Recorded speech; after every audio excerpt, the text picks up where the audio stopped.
The following is a Papi Chulo Radio original program. The views and opinions expressed in the commentaries and/or interviews in the following program are solely those of the individuals and are not views of Papi Chulo Radio, its parent, affiliate, or subsidiary companies.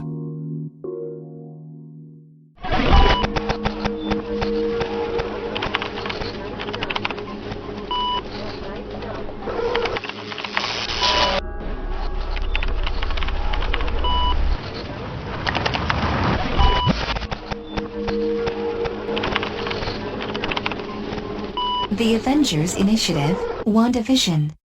Welcome to the Avengers Initiative, WandaVision, a PapiChuloRadio.com original series, Papi Chulo Radio, celebrating a decade of podcasting excellence. Today is Monday, January 18th, 2021, and I'm your host, Jeffrey Aruz. During this podcast, we'll be having an in-depth discussion on Disney Plus's WandaVision. Please welcome my co-hosts, Priscilla Rocha. Hey, everybody. And Professor X. Hello, everyone.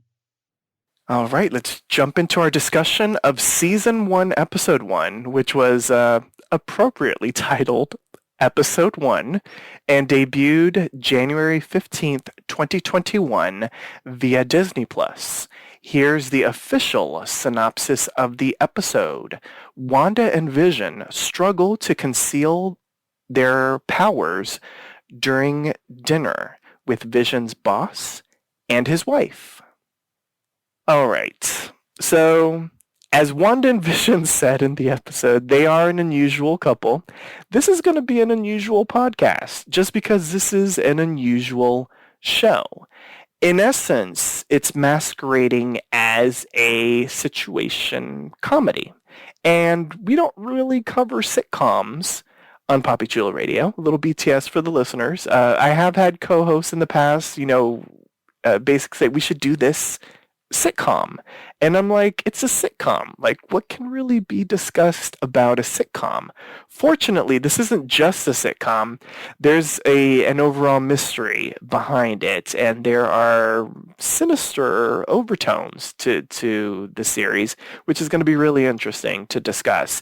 This is, in essence, although it wasn't going to be the MCU's first official television series, because of COVID, it became the MCU's official first ever television series. For those keeping tabs at home, Falcon and Winter Soldier was going to be the official first one. So I feel like the best way to launch this episode, and it's going to be a question that I'm going to ask probably at the start of every episode that is going to have this sort of sitcom motif, is, are we fans of 1950s comedies, sitcoms? Are you a fan of the sitcoms from the 1950s? I'll start off with you, Priscilla. I'd always heard of the Dick Van Dyke Show, but I'd never actually gotten to see any episodes except maybe a few in the span of my mind when I was a real little kid. So I don't really surrounded by much. children. Sorry, I don't really remember much of the Dick Van Dyke Show. So this is just a surprise to me. Well, that wasn't the only show from the 1950s, though. Well, it's what it was based off of. Well, not completely. There was a little I Love Lucy in it as well. A little Donna Reed. I Love Lucy's more in my span, of my frame. Yeah, that's the 1950s. Yeah, I know. Okay, I'm a huge I Love Lucy fan. I love Lucy. I have all the seasons on DVD. I watched them on TV as a teen on Nick at Night, and that's where I was introduced to I Love Lucy. That's where I was also introduced to the Dick Van Dyke Show. I also own the entire series on DVD, although I've rewatched I Love Lucy a whole lot more, just because I love me some Lucille Ball. But I do enjoy sitcoms of the 50s. I am a classic TV fan. So growing up, especially from Nick at Night and TV Land, I did see a lot of series from before my time. And so I went into this with a lot of high hopes, knowing of what they could potentially do with the material, and the fact that they were creating an homage to 50s TV series. Professor, what about you?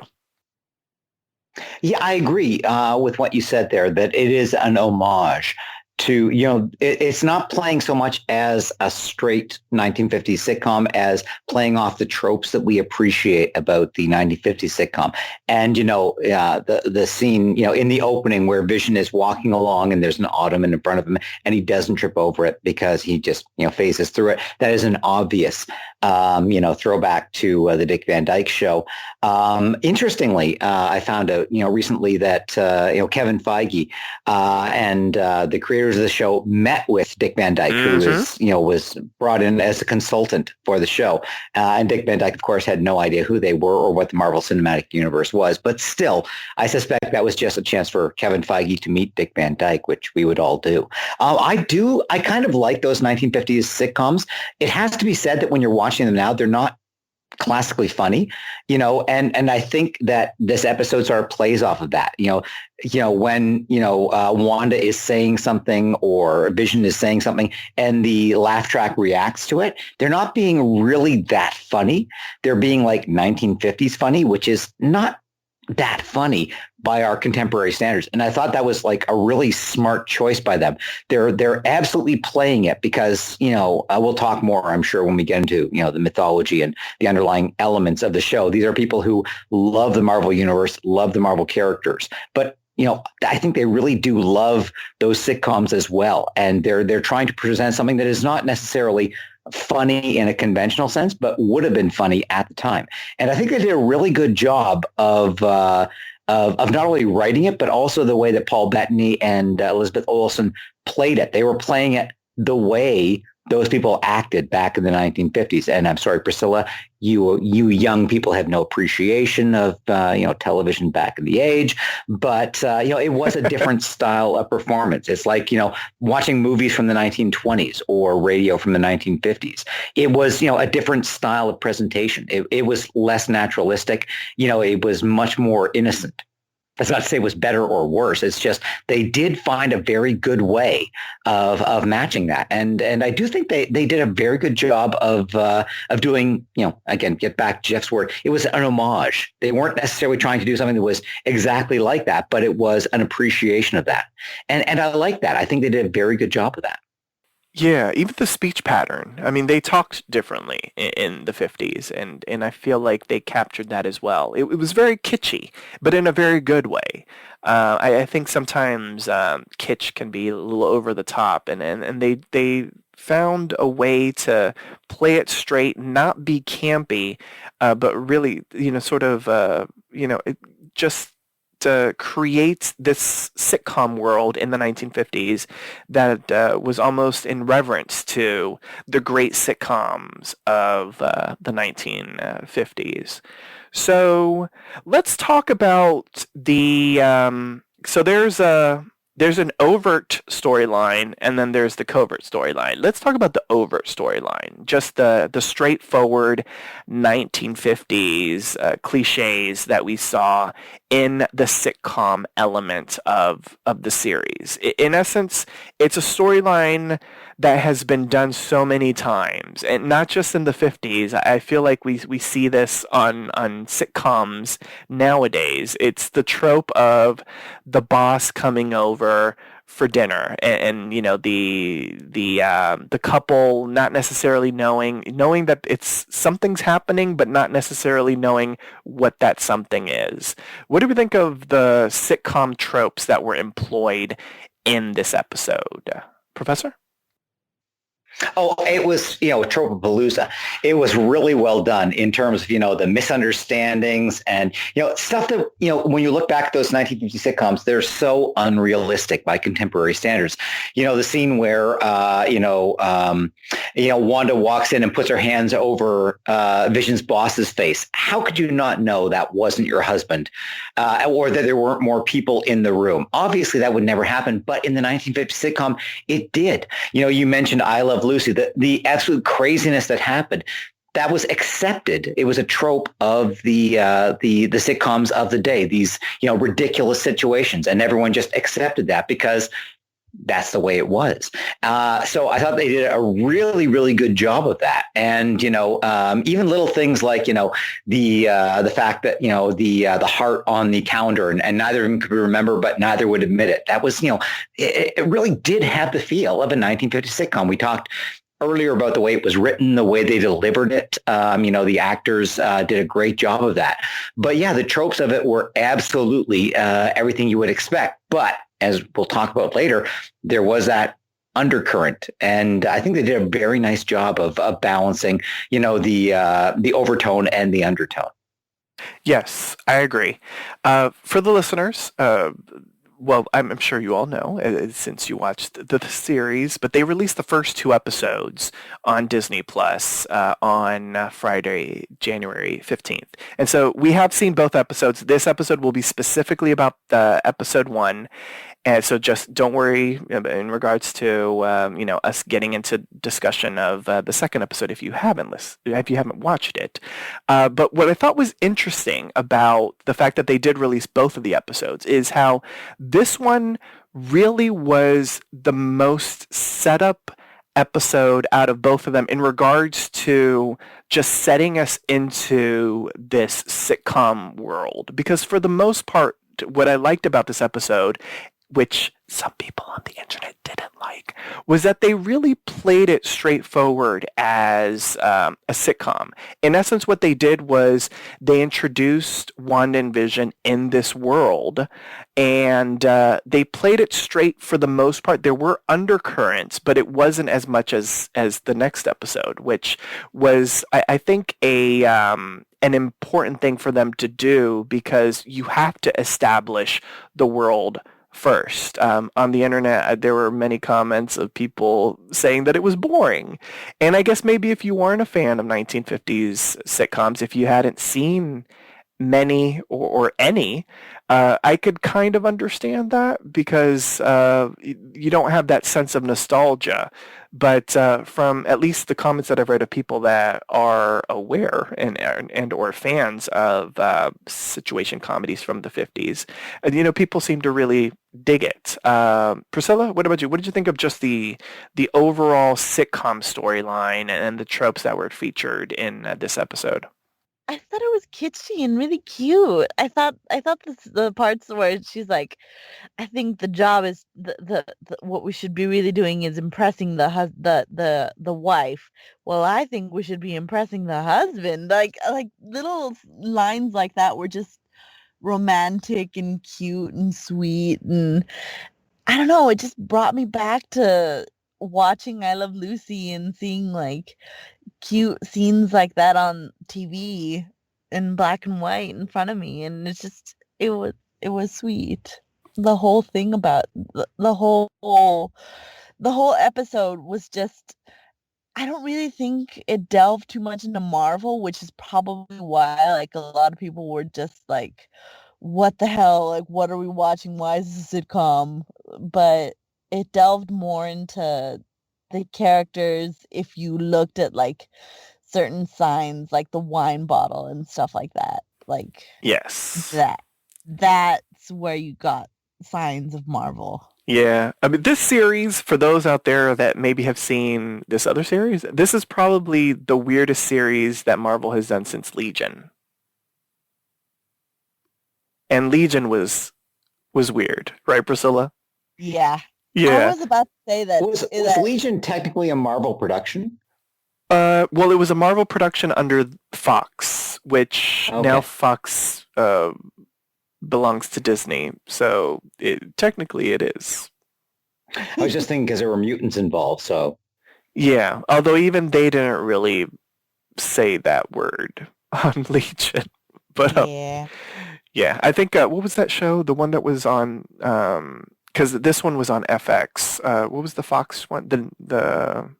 That was the one where they said mutants. I don't even remember what that one was called. Well, nobody does apparently. But there was another show where they used the word mutant, I think.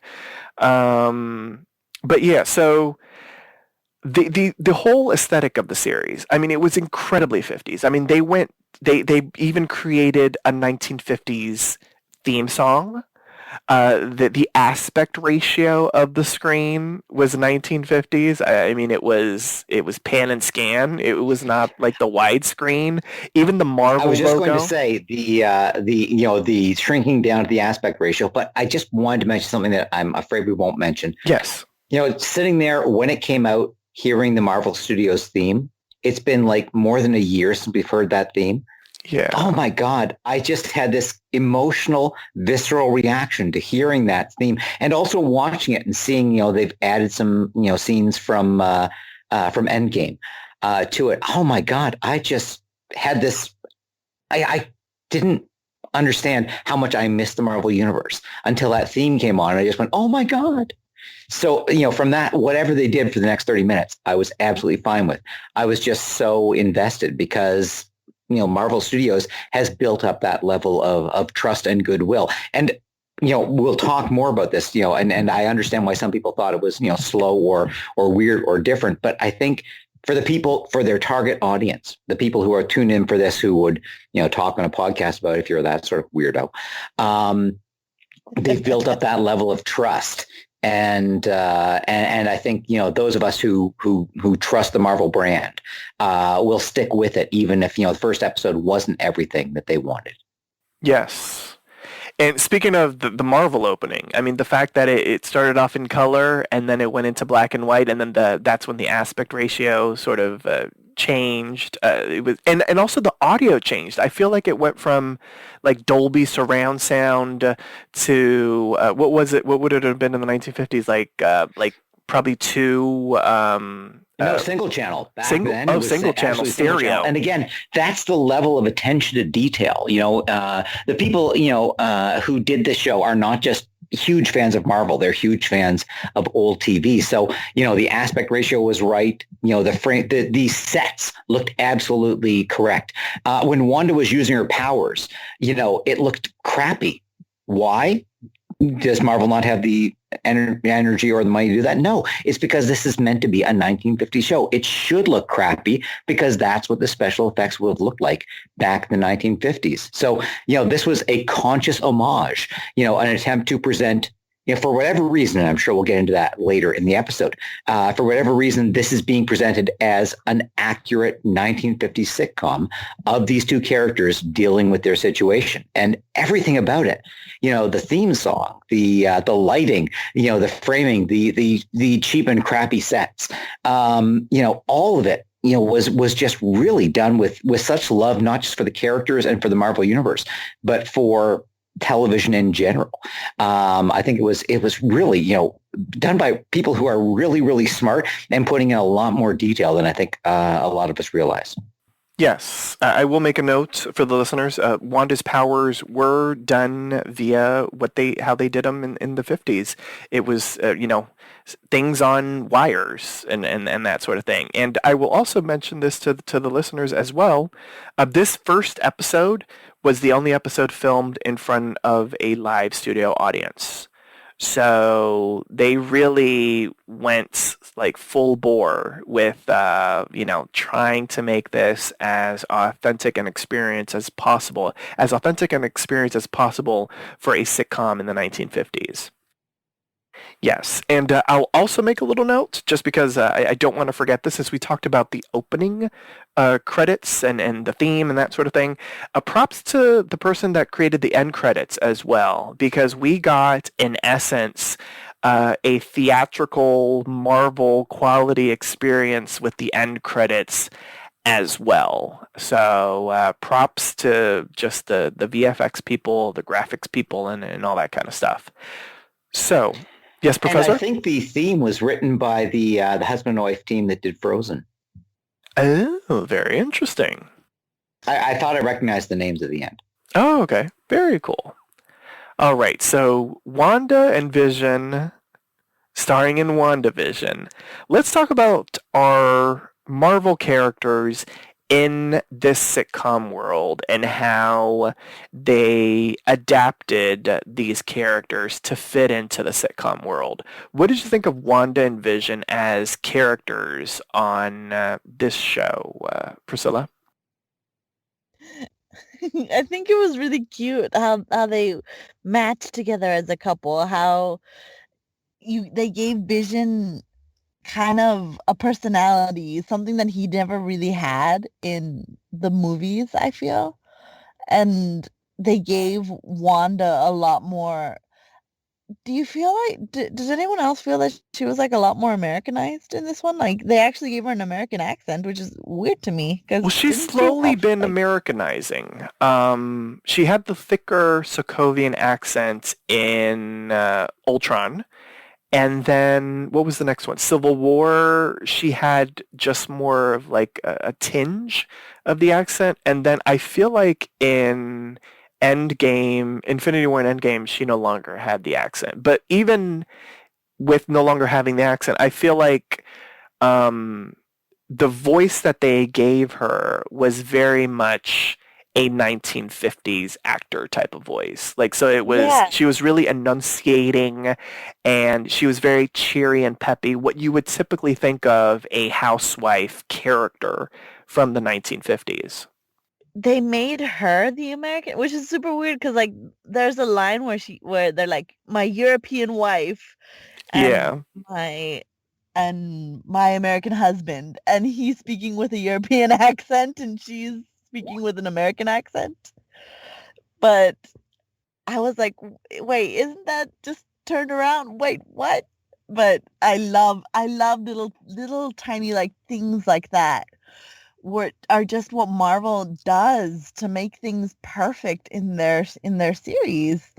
And I think this sitcom just like I don't know, it just brought out personality in both of them that I thought were just kind of flat characters before.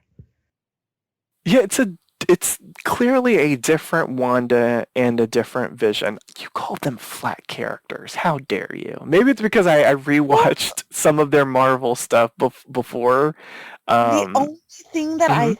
I liked was that scene where she was just kind of like, you took everything from me, and Ultron's like, I don't even know who you are, like Oh yeah, stuff like that was that good.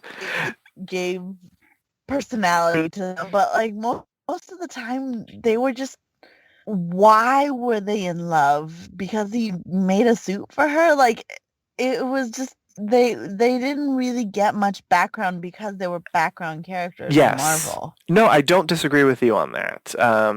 They're a little bit more fresh in my mind because I went into like a Marvel rabbit hole on Disney Plus. I didn't even go into any type of specific order. Like it was like one day I watched Infinity War and then Endgame. And then because I saw Captain Marvel, I was like, well, let me watch Captain Marvel. And then because I had seen Spider-Man, I was like, well, let me watch Far From Home.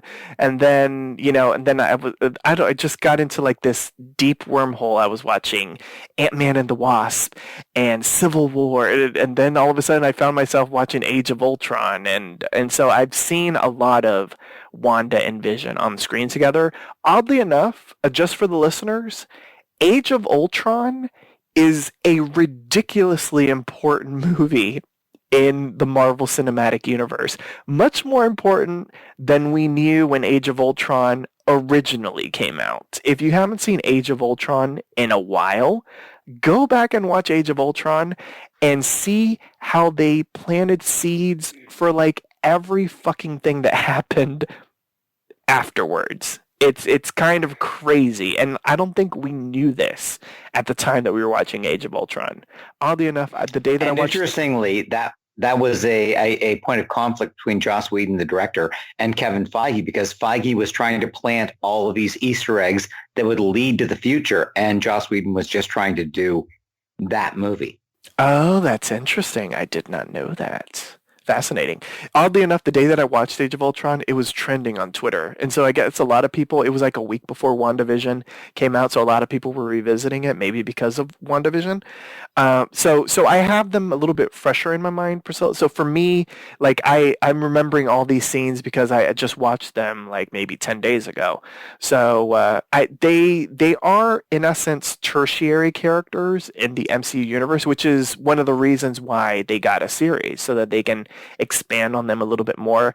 I do agree with you. The romance kind of came out of nowhere, but I like their chemistry, so I kind of went with it. And this sitcom giving them this sort of like hyper idealized versions of themselves made the romance much more real. It's kind of like we're getting the chance to see some of the romance that we didn't get the chance to see on the big screen. Professor, what about you? What are your thoughts on Wanda and Vision stuck in this sitcom world?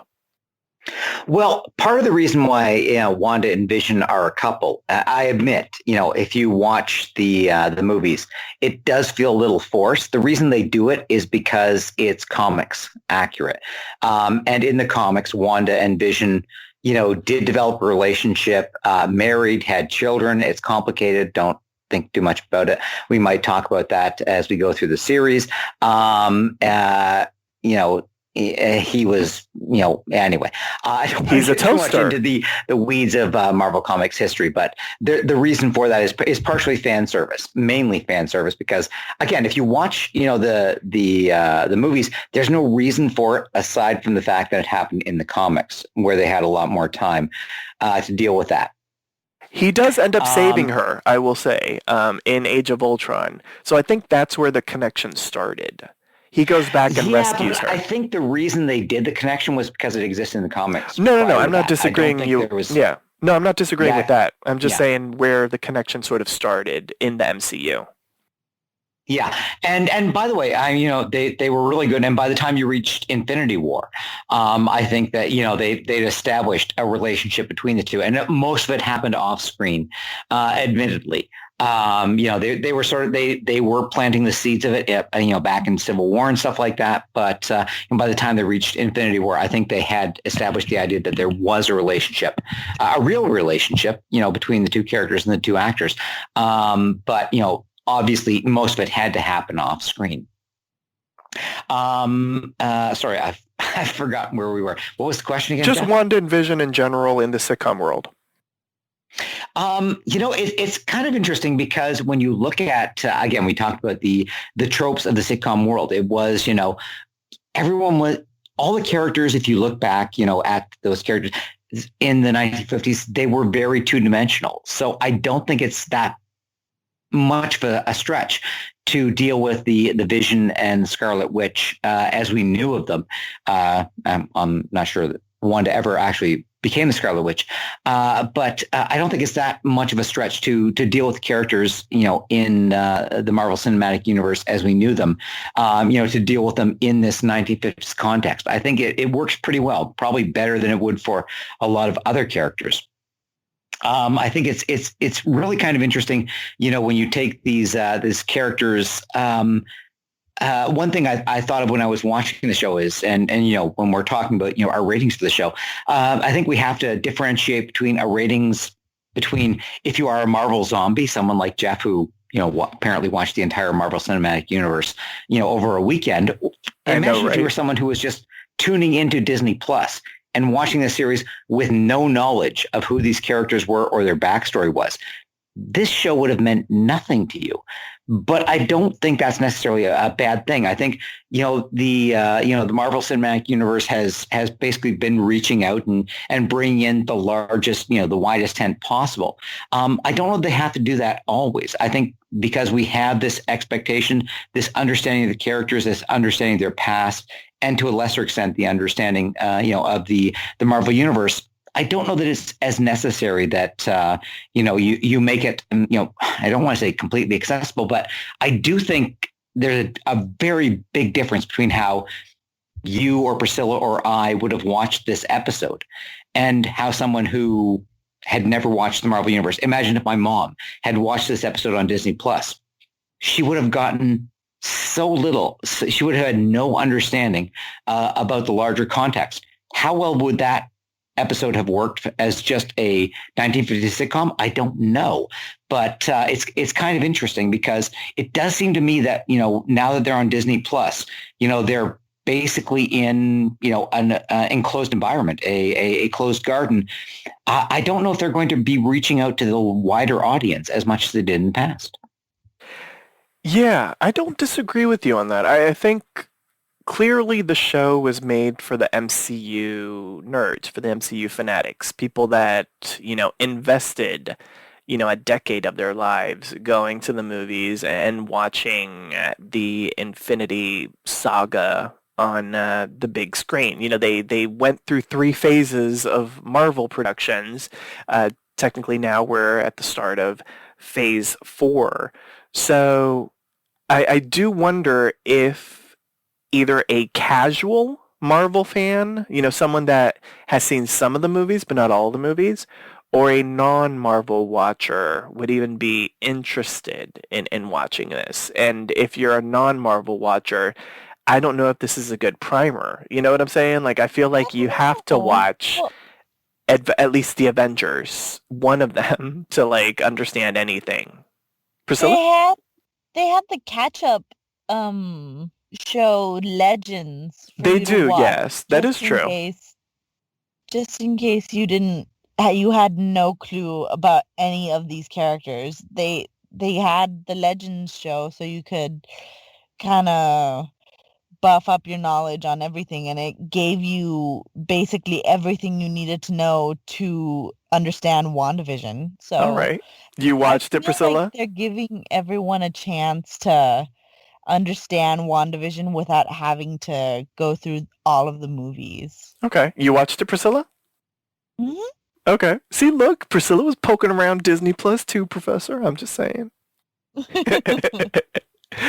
I like Priscilla, it. did you watch the entire MCU catalog? I did not watch the entire MCU. I just watched the new bunch. stuff. Yeah, there you go. All right, so we've talked about Wanda and Vision. Let's talk about Agnes, our nosy neighbor, played by Kathryn Hahn. And can I just say, I don't think I've really ever seen Kathryn Hahn in anything outside of the M. Night Shyamalan horror movie, which was sort of like a comedic horror movie called The Visit, which, TBH, is actually really good. If you've never seen it, I will not even say anything about it because anything would spoil it, but it is actually a well done, creepy and unsettling movie. I don't think I've seen her in anything outside of that, but I've seen her in interviews and I've always liked her. Like, she has a great personality. She's a really great interview person.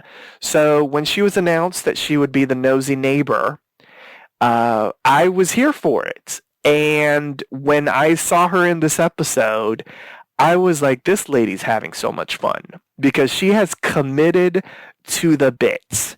And she has committed like tenfold. And I found myself loving Agnes so much. Professor, I feel like you have something to say. Oh, I have so many things to say. First off, okay. You apparently have to go back and watch a little show called Parks and Recreation.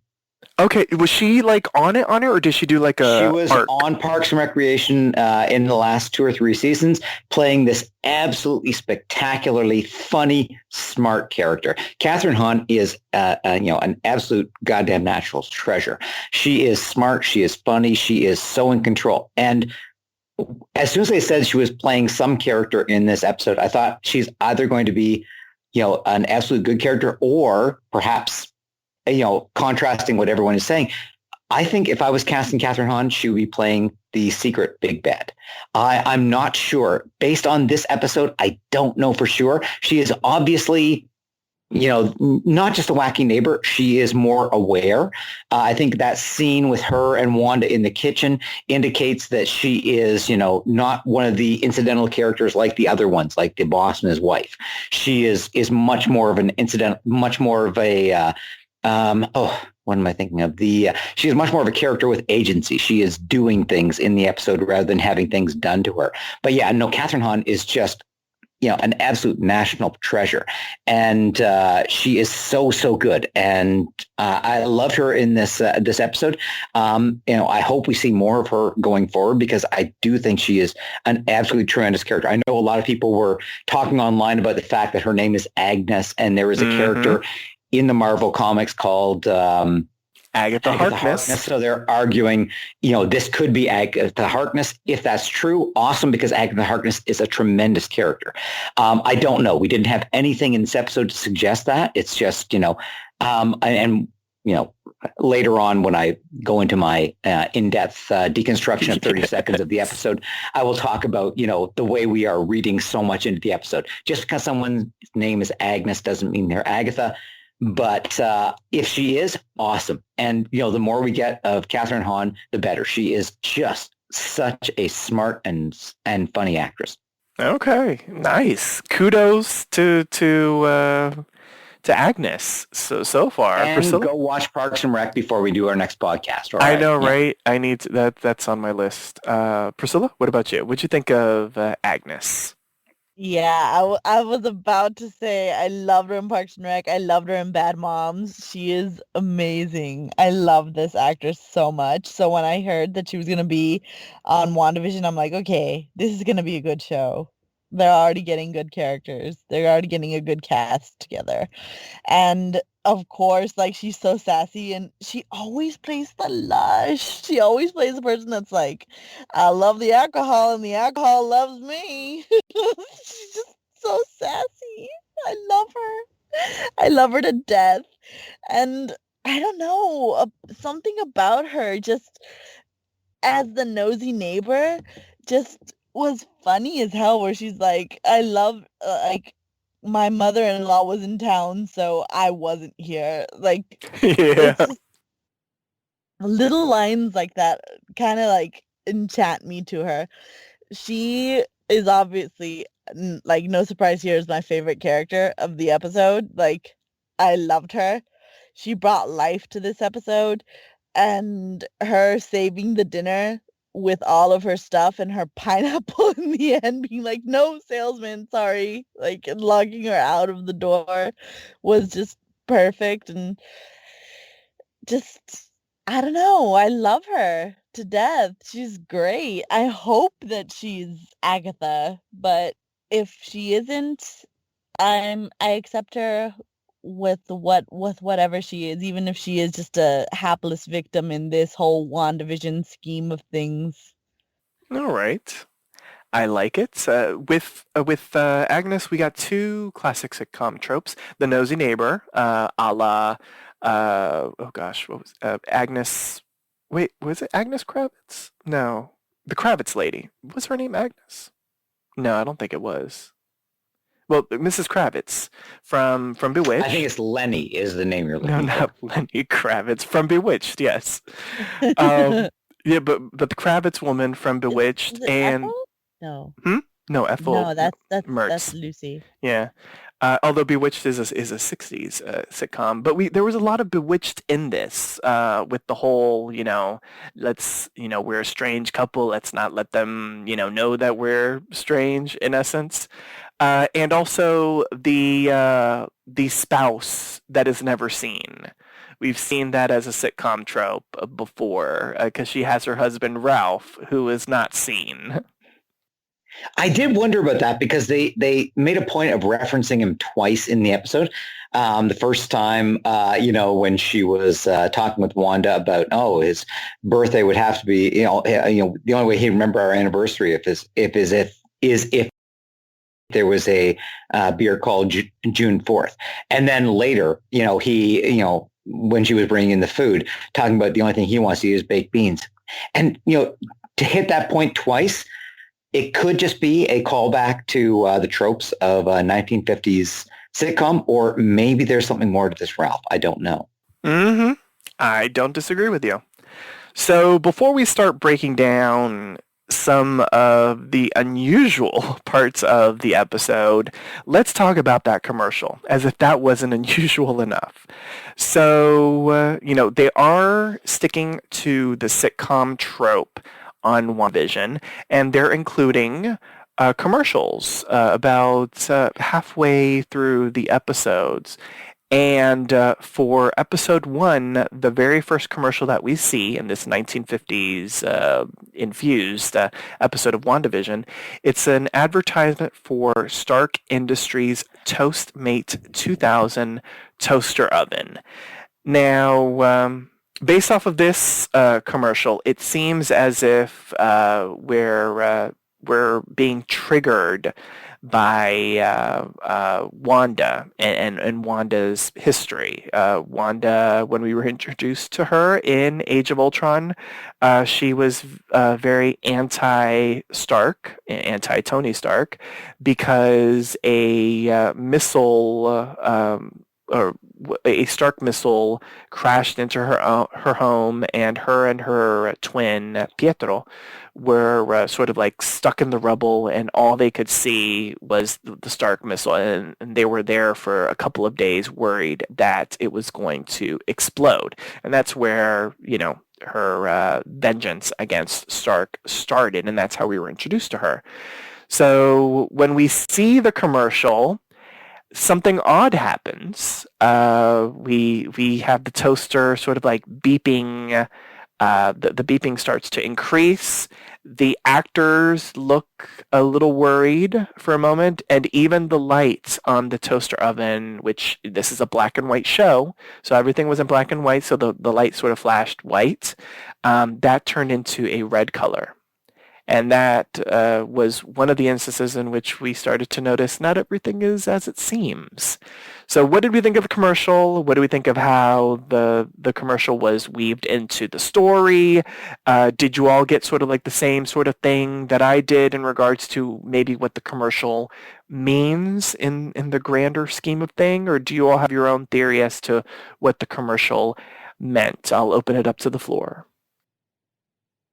I thought it had something to do with Ultron because it kind of like the toaster kind of looked like how Ultron was shaped, but I totally missed the whole missile thing because I haven't seen Ultron in such a dang long time that I forgot about their backstory. It's one of the most important movies in the MCU, Priscilla. You heard it here first.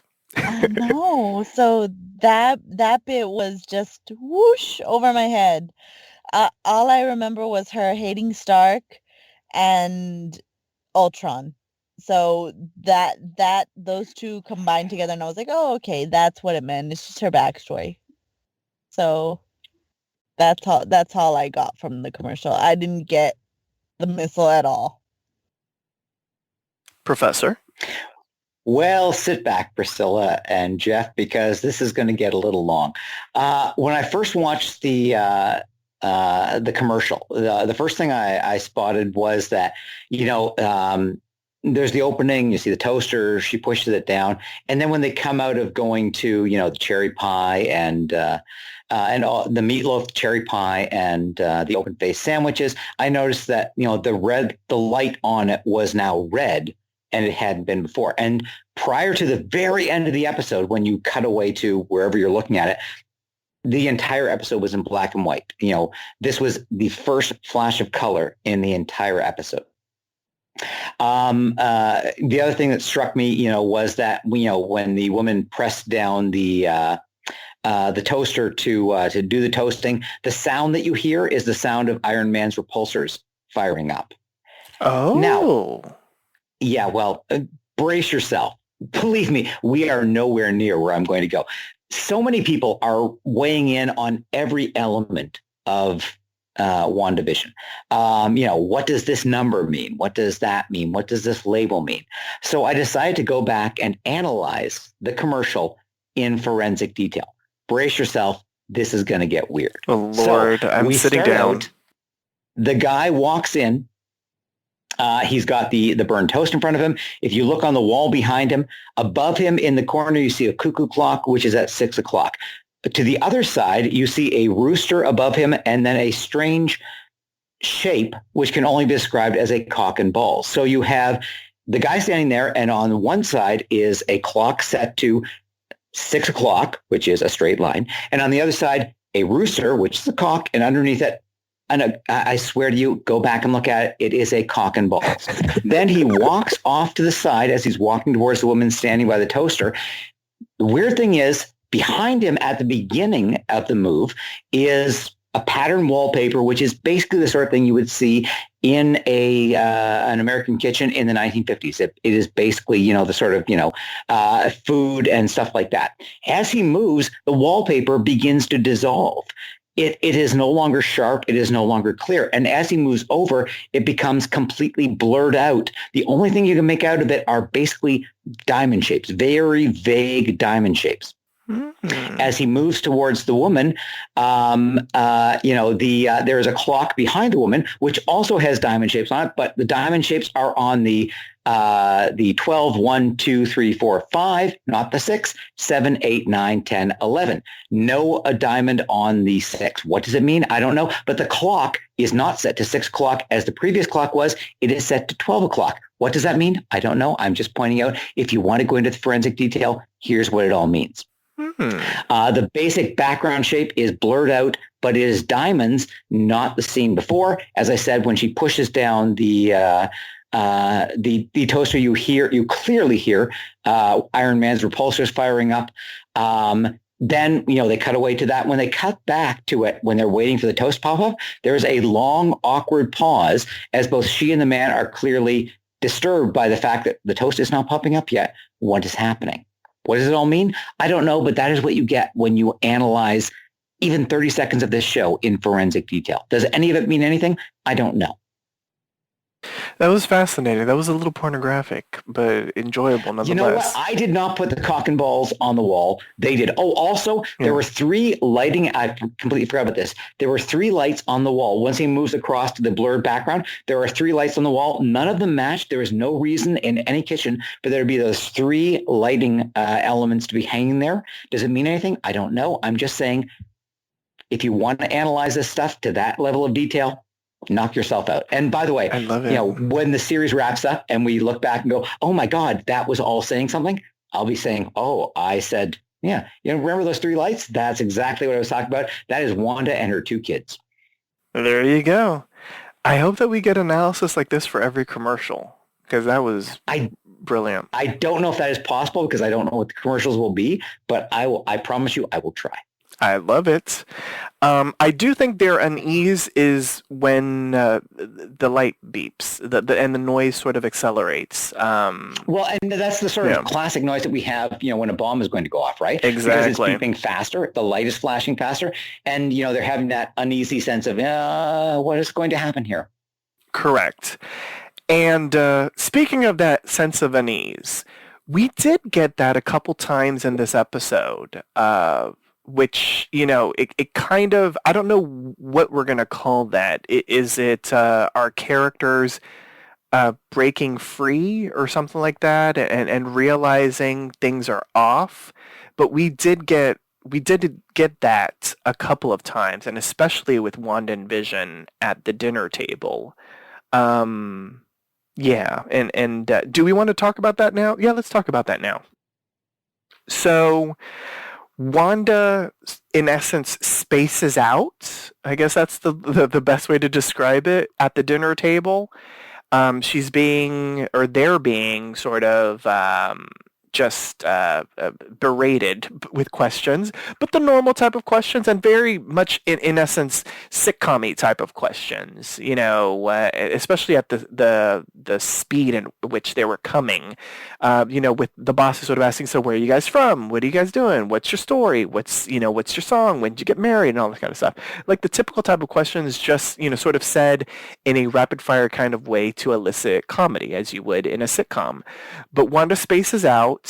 Then the Vision's boss starts to choke. Vision looks uneasy. It starts comedically, with the wife saying, "Stop it, stop it, stop it," and then it starts to turn menacing. The music goes from sitcom whimsy to dread. and Wanda is sort of snapped out a little bit, and she says, "Vision, help him."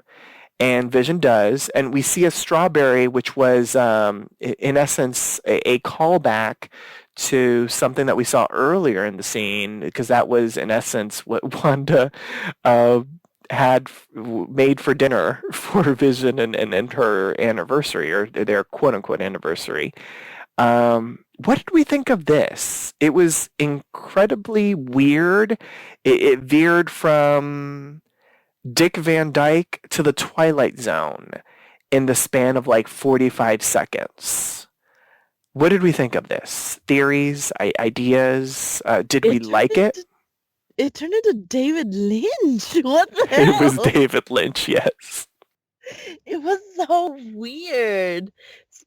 Like her just saying, "Stop it, stop it," and I don't know. This goes into my theory crafting, but Okay. her saying "stop it" makes me feel like they're in some sort of like trap. Like everybody's in some sort of like trap, and her saying "stop it" was like kind of pleading for Wanda to kind of like snap out of it and to help them break free from this like sitcom hell finally. But Okay. Wanda didn't seem to break free from her dream phase, and she still just kind of like, she saved him, but she didn't really save everyone by getting them the hell out of there.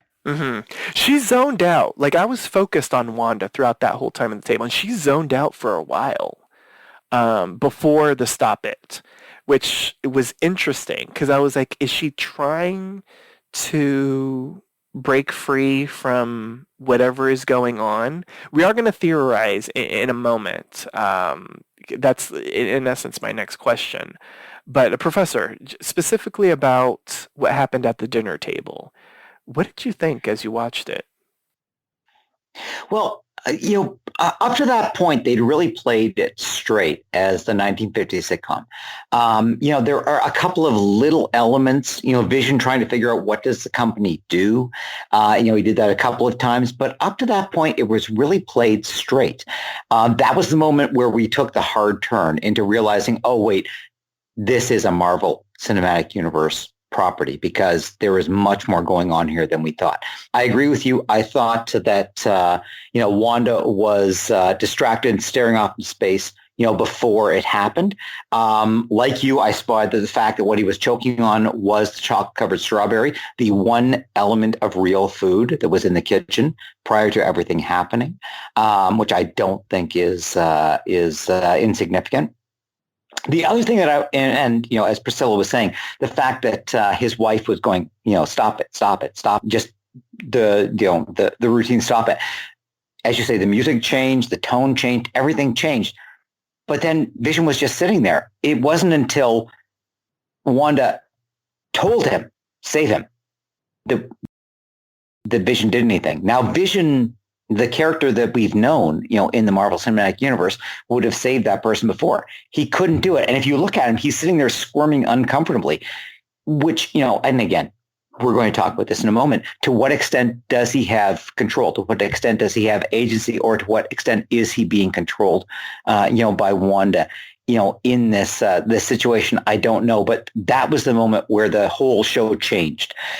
Right up to that point, it was just, this is a fun, silly homage to 1950 sitcoms. Ha ha, let's all have fun. Suddenly, it's gotten dark.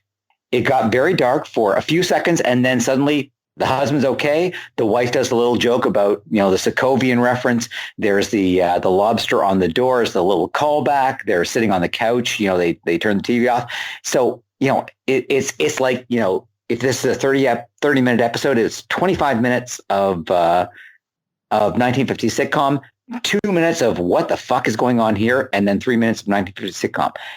And it's a very confident gesture by the creators of the show to say, we're just going to play it absolutely straight, absolutely straight, absolutely straight. Oh, here's the twist you were waiting for. And now absolutely straight again. And I really liked it. I thought it worked very well. Again, if you're a fan of the Marvel Universe. If you're not a fan of the Marvel Universe, you would have been watching this going, what the hell is going on here?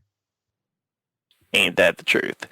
Two little things to note as well. So Wanda, throughout the entire episode, as we've sort of been talking about, her dialect is very 1950s as she's talking. When she says Vision help him, that's like her voice. That's like the Wanda that we know from the movies. So it was no longer like the happy, peppy, cheery Wanda. So that's one thing to note, because if we're talking about the tones and the shift, that's something noteworthy. The other thing that was noteworthy is that once Vision saves him, and we should say that throughout the entire episode, Vision and Wanda are making sure that these people aren't seeing that they have these superpowers. Vision, phases through the guy's, throat and pulls out the strawberry, clearly in their line of sight. Both of the hearts act as if nothing happened. And they don't address anything. They just continue on, in essence, with the sitcom. So I just wanted to make a little note of that as well. And another thing that I want to make a note of is something that you mentioned, Professor, and it's something that I wanted to mention as well. I feel like Vision's job is going to be important in the series. The fact that they're collecting data and analyzing it, but Vision has no idea what the data is, and the fact that he's doing it at a faster rate than ever before, I kind of feel like that's going to be important for whatever reason. If there is a big bad, I feel like that is involved with the big bad. So yeah, I think it makes sense because they did mention it twice in the episode. Now, it could just have been done for comic purposes, but it does seem to me that there's something going on here in terms of amassing data for some reason or for some purpose that neither we nor Vision nor Wanda understand. Yes. Also, another little note, and this is going back to the commercial. Apparently, in the comics, Wanda called Vision a toaster at some point, or she does a bunch of times. Everyone called him a toaster. It was a dismissive term for any artificial intelligence. Yes. So the fact that it was a toaster that we saw has a little bit of a significance when it comes to that. So I guess before we get into theories, I should mention the final thing that we see in the episode. So the episode ends. We are an unusual couple. We don't have an anniversary. We don't have a wedding date. We don't even have rings. Well, we can fix that, can't we? They get rings, and they turn on the TV, and we see them smile.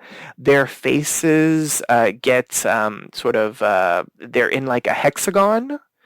And we have a similar background almost to I Love Lucy, and the show ends. And we see the credits rolling and everything, and then we see someone is watching them, and they're taking notes, and we see the sword logo, and it looks like SWORD, the government intelligence agency from the Marvel Universe, is watching them and keeping tabs on them. SWORD stands for the Sentient World Observation Response Department, at least in the comics. Apparently in the MCU, now that SWORD is being introduced, the acronym is for the Sentient Weapon Observation Response Department. So take that to mean whatever you want it to mean. So let's theorize. What the fuck is going on, y'all? What is going on? What do you think is going on? Based off of this very first episode, what in the world is going on? Is Wanda behind this? Is someone else behind this? What the hell is going on, y'all? Who wants to go first? I will. We don't know, and I think that's an indication of very confident storytelling, from the creators. Again, they're not doing this for a mass audience. My mom isn't watching this. My sister isn't watching this. You and I and Priscilla are watching this because we're the only ones watching. I like the Marvel universe, and you're a hopeless Marvel zombie, apparently.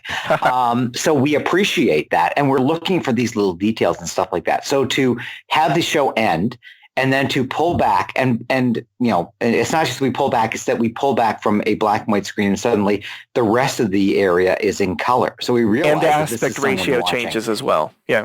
And again, what a clever story, clever visual storytelling. We all intuitively understand what's going on just by that move. And that it raises questions. Who is the person who is watching? Who is Sword? What is going on? What is going on within the show? We don't really have enough to judge on that going forward. Perhaps Wanda is being trapped somewhere, or perhaps Wanda is voluntarily trapped, or she has locked herself off somewhere. We don't know what's going on, but I think it's a very clever way to end the episode. And if they hadn't ended this way, I don't know if there would have been as much interest in watching the second episode. But because they did that, there's a clear sense of, wait, something bad is being done to an Avenger. So I think we have to watch the next episode to find out. So I think that was a very clever way to do it, and emphasize the fact that whatever is happening to Wanda and Vision, it's, I don't want to say not of our world, but it's, locked away in some strange way that we can't understand at this point. So I think it gives us a very good reason to keep watching. All right. So no theories from the professor is basically what he's saying. But we don't know enough. We honestly, on the basis of this episode, we don't have anything to base a theory on, aside from my incredibly intensive interpretation of that commercial. Well, yes, and that will live on in podcast history, which was amazing. Cock and balls. Yes, that too. Priscilla, what about you? After this episode, the very first episode, just the first episode, was there anything where you were like, I think the only thing that's giving me a hint as to what is up is the fact that Vision's alive, and the fact that Sword's watching them. So I'm thinking that maybe Wanda's creating this world to make Vision come to life again.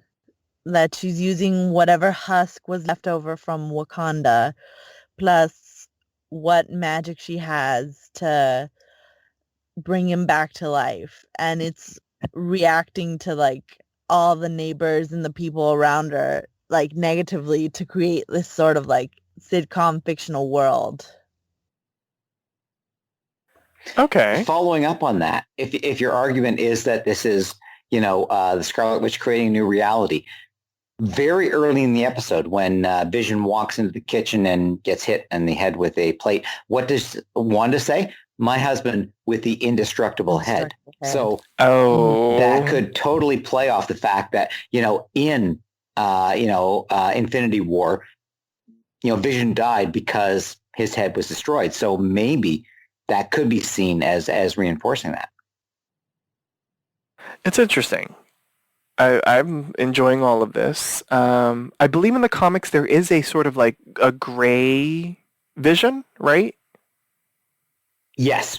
Okay, here's the deal. Okay, tell me. The Vision was originally created by Ultron. He turned against Ultron and was deactivated. He was reactivated with the brain patterns of Simon Williams, who was Power Man, who also turned against Ultron, yada, yada, yada. Eventually, Simon Williams's brain patterns were taken out of Vision, at which point the Vision became a gray entity with no emotions or whatever. But by that point, he and the Scarlet Witch already had a relationship, which led the Scarlet Witch to establish a relationship with Simon Williams, and it just became basically a soap opera. But that is the underlying basis of the Vision.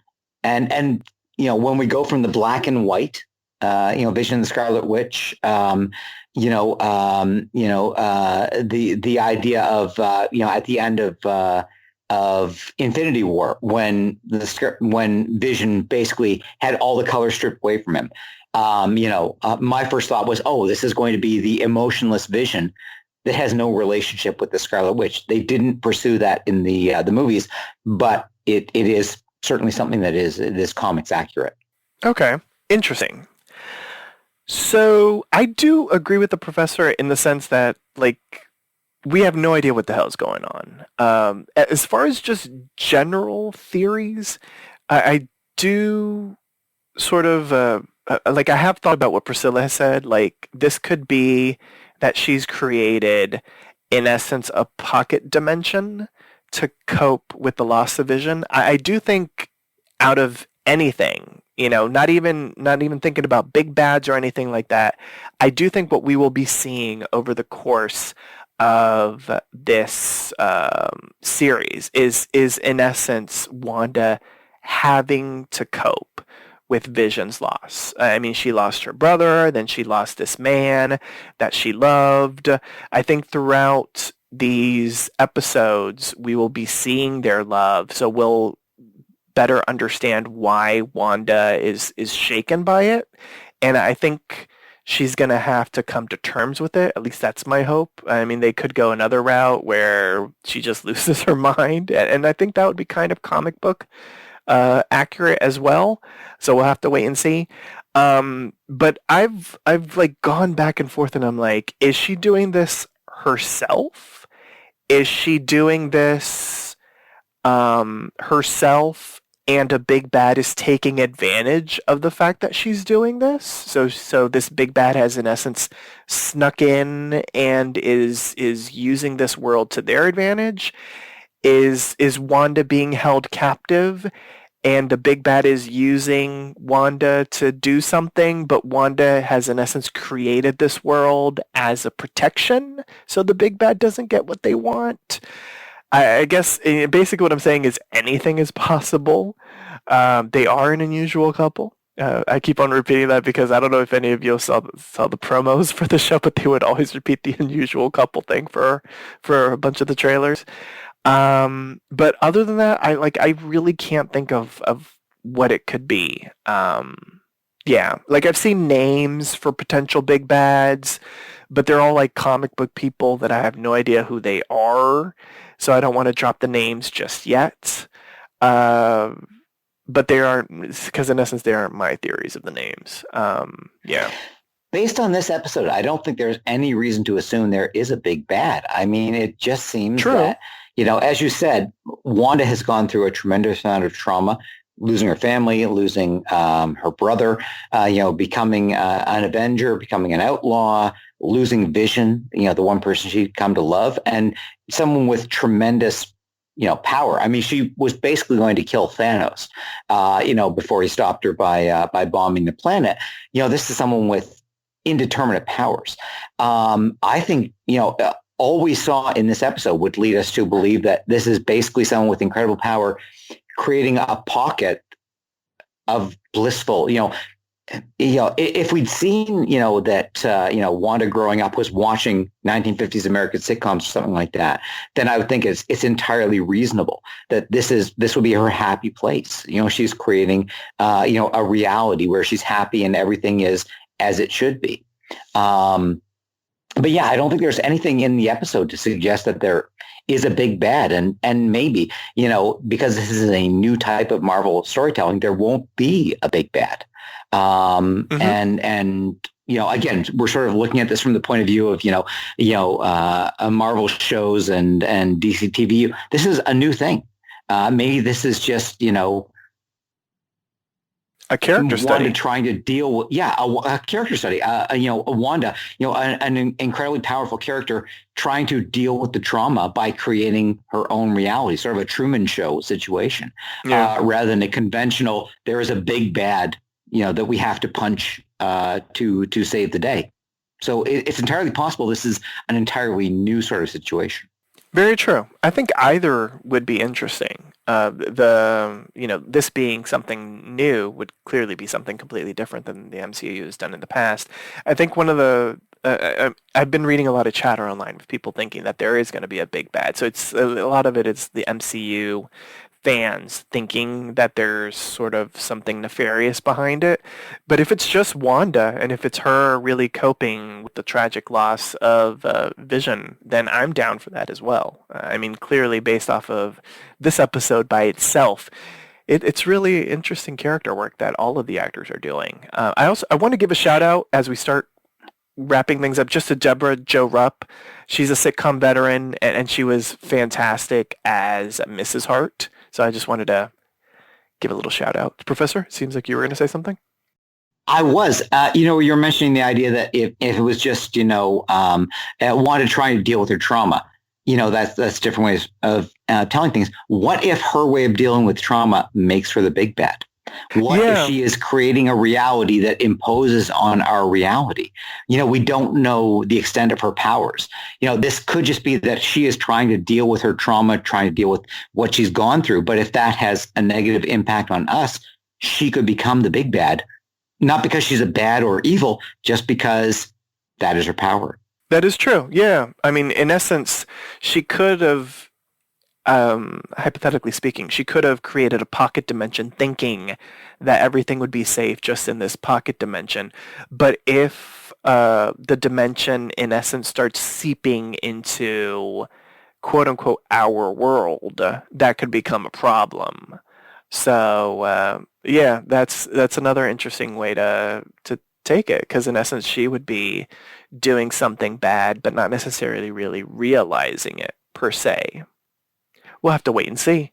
So before we start wrapping things up, was there anything that I missed? A teeny tiny little moment? Priscilla, would you like to dissect 30 seconds of screen time like the professor did?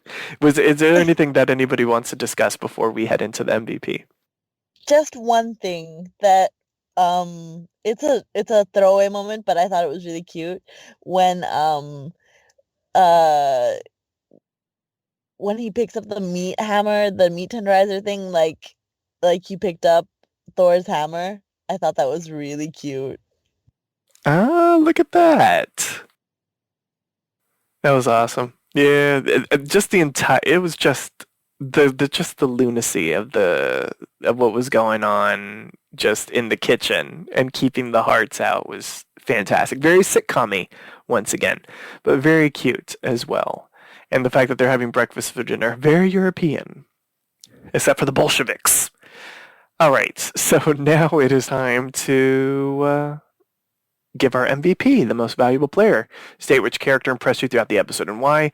Once a character has been chosen, they cannot be selected again, so choose wisely. All right, let's see who should go first. Let's start off with Priscilla. Ladies first. Yay, thank you. I get to pick my favorite character, Agnes. I loved her this episode. I loved how just she added a breath of life to this episode.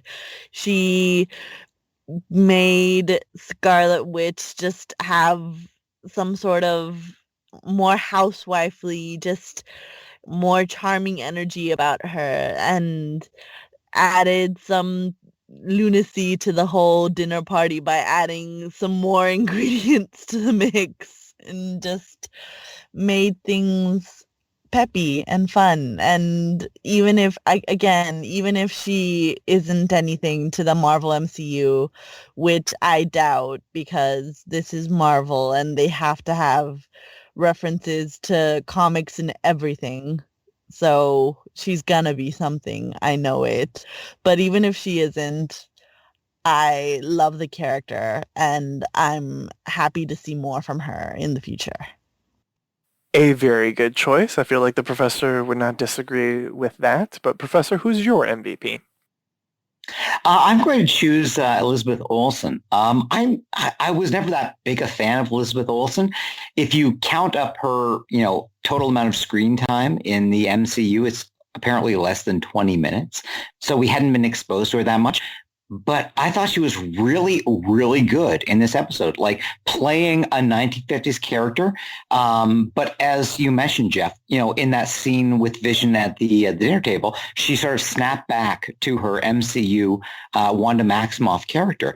I thought she played it really well. She seemed to be enjoying herself and having a lot of fun with the character, but there was still that level of depth. And when they're sitting at the table, her staring off into the distance, she didn't have to say anything, but you got the sense that whatever was going on behind her eyes was really important. And I thought she played that really, really well. Fantastic choice. I'm going to give it, because both of you picked actually my top two, I'm going to give it to, it'll give me the chance to pick Ms. Hart, Deborah Jo Rupp, playing in essence a sitcom trope, the boss's wife, sort of like the irascible boss's wife, the nosy boss's wife, but playing her really well and striking a really interesting tone with Stop It. Going from comedic to doting wife to looking very nervous and looking very scared towards the end of it. And then immediately, with a snap, switching back to the sitcom trope. I thought she did a really great job. And I love that they had a sitcom veteran in the mix for this, 1950s sitcom homage. So, yeah. All right, and now it is time to rate the episode. How would you rate this episode on a scale of 1 to 10 televisions? The point system is allowed, and if you found the episode exceptional, deserving of more than a 10, you may grant it the coveted golden television. So, let's start off with the professor. I have to split my my vote here. If you are an MCU fan, this is a solid 9 out of 10. Because you know the characters, you know the backstory, you have all of the information necessary to understand the little Easter eggs and subtle hints and everything like that. If you are not an MCU fan, this is 3 out of 10. I can't imagine someone who is not already a fan of the Marvel Cinematic Universe understanding or caring at all about this episode. So for me personally, as an MCU fan, 9 out of 10, loved it. Can't wait to see the next episode. But if you weren't a MCU fan, I can't imagine you wanting to watch the next episode. Well, there is that. Priscilla, what about you? How would you rate this episode?